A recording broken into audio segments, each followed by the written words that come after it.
Media पर content अगर बनाते हैं तो इस वीडियो को पूरा देख लीजिए, वरना आप जेल भी जा सकते हैं। ये खबर जो है वो आपके लिए, क्योंकि 20 फरवरी 2026 को भारत में सोशल मीडिया के लिए आईटी एक्ट लाया गया था। लेकिन अब जिस तरह से सरकार की नाक में दम करके सोशल मीडिया की बदौलत कॉकरोच जनता पार्टी ने धर्मेंद्र प्रधान का इस्तीफा 12 साल में पहली बार जो है वो ले लिया, जिसके बाद सरकार भी सख्त हो गई कि अब बेफजूल का बातें करके या फिर ये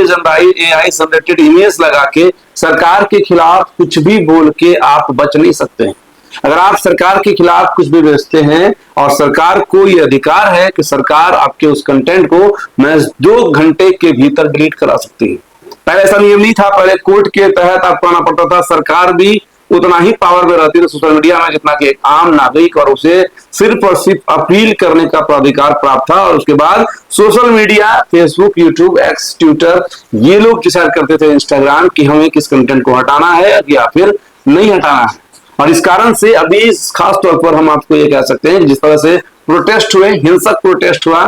कई छात्रों की मौतें भी हुई, जिसके बाद कुर्सी जो है वो भाजपा सरकार में मंत्री की हिल गई। जिसके बाद, और सबसे उससे भी बड़ी बात क्या है, जब मोदी जी आए और अपने भाषण में जो वीडियो उन्होंने रिलीज किया, किसी न किसी टेक्निकल कारण से कुछ घंटों के लिए वो वीडियो भी फेसबुक से रिमूव हो गया था। अब उस कारण ये जो नया फैसला है, ये जो नई कड़ी है आईटी एक्ट में, उसे जोड़ा गया है। जो कड़ी हम आपको विस्तार से समझा रहे हैं, जिस कड़ी में आपको ये जानना होगा कि आप किसी भी व्यक्ति का अगर कोई भी एआई जनरेटेड अगर फोटो या वीडियो का इस्तेमाल करते हैं तो उसमें साफ साफ लहजे में आपको उस कंटेंट में एआई जनरेटेड लिखना होगा। ये तो थोड़ी सख्त नियम बता रहे हैं। अब उससे बड़ी सख्त नियम आपको क्या बता रहे हैं कि जिस भी कंटेंट से अगर सरकार को कोई समस्या उत्पन्न हो या फिर कोर्ट को कोई दिक्कत आती है, बात समझिएगा, सरकार एक अलग बॉडी होती है। ऑटोमेटिक बात है कि सरकार की जो कमियां हैं वो विपक्ष इसको गिनाएगा ही, या फिर जो सोशल मीडिया क्रिएटर्स हैं, जो कंटेंट क्रिएटर्स हैं, जो ओरिजिनल पत्रकारिता करते हैं, वो सरकार के अगेंस्ट जाकर,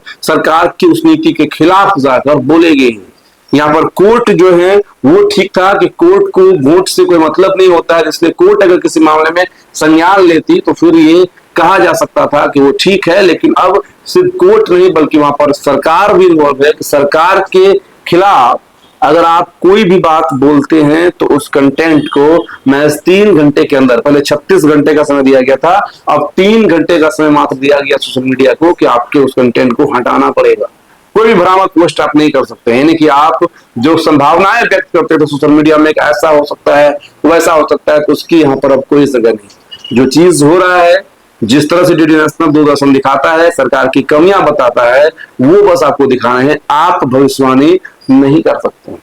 और तीसरी बात जो अहम है, खास है, आपके लिए जानना चाहिए, वो ये है कि कोई भी यूजर्स, एक आम यूजर्स जो है, अगर किसी भी तरह का सोशल मीडिया में उनको दिक्कत हो तो 36 घंटे के भीतर उनका प्रॉब्लम को सॉल्व करना सोशल मीडिया की जिम्मेदारी होगी, जो कि पहले 72 घंटे का था। और ये सारे प्रकरण को मिलाकर सोशल मीडिया को समय दिया गया है कि 7 दिन के भीतर जो कंप्लेंट आए हैं उस पर क्या कुछ आपने कार्रवाई की है, वो सारा कुछ क्लियर आपको करना होगा और अंतिम फैसला आपको देना होगा। यानी आप ये कह सकते हैं कि जिस तरह से, जिस हिसाब से जंतर मंतर पर वो जो भीड़ आई, क्योंकि अभी ऐसा हो रहा है कि लोग प्रोटेस्ट में जा रहे हैं उसकी वीडियो डाल रहे हैं, मरनी में जा रहे हैं उसकी वीडियो डाल रहे हैं, सरकार के खिलाफ बोलने पर सरकार के खिलाफ जितने लोग हैं, जो विपक्ष के लोग हैं, वो उस चीज को पसंद भी करते हैं। और होना भी चाहिए, क्योंकि दर्द आपका है, दर्द किसी और का भी है, और मिल बांट के अगर सब आप दर्द को बांटते हैं तो कुछ दर्द सहम जाता है। लेकिन अब आपको इसकी आजादी बिल्कुल नहीं होगी, क्योंकि ऐसे कंटेंट को महज 3 घंटे के अंदर ही सरकार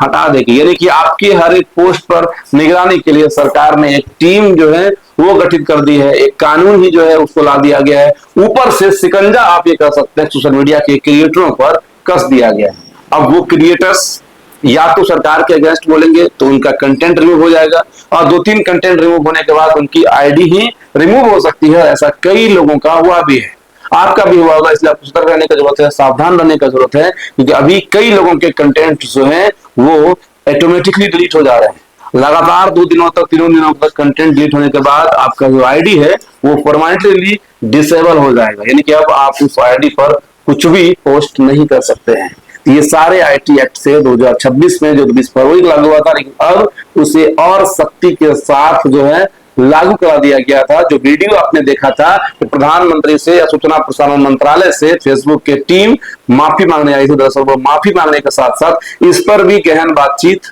और अपना जो वक्त है वो वहां पर बिताया। और ये सब कुछ नहीं करने के बाद जो सोशल मीडिया का या फिर आपको जो अधिकार दिया गया है 79 का, वो अधिकार छीन लिया जाएगा और आप पर भी अन्य धाराओं के तहत आप पर केस हो सकता है, आप जेल जा सकते हैं, कंपनी को बैन किया जा सकता है। ये सारी चीजें आपको जाननी चाहिए, समझनी चाहिए और उसके तहत आपको वीडियोज बनाना चाहिए। और अगर आप नहीं जानते हैं, नहीं मानते हैं और फिर भी क्रांतिकारी बने रहते हैं तो फिर आपका सोशल मीडिया अकाउंट ही डिसेबल हो जाएगा। इन सारी खबरों पर, ऐसे कानून के बारे में आप क्या कुछ सोचते हैं, कमेंट जरूर बताइएगा। वीडियो को अधिक से अधिक शेयर जरूर करिएगा। जय हिंद।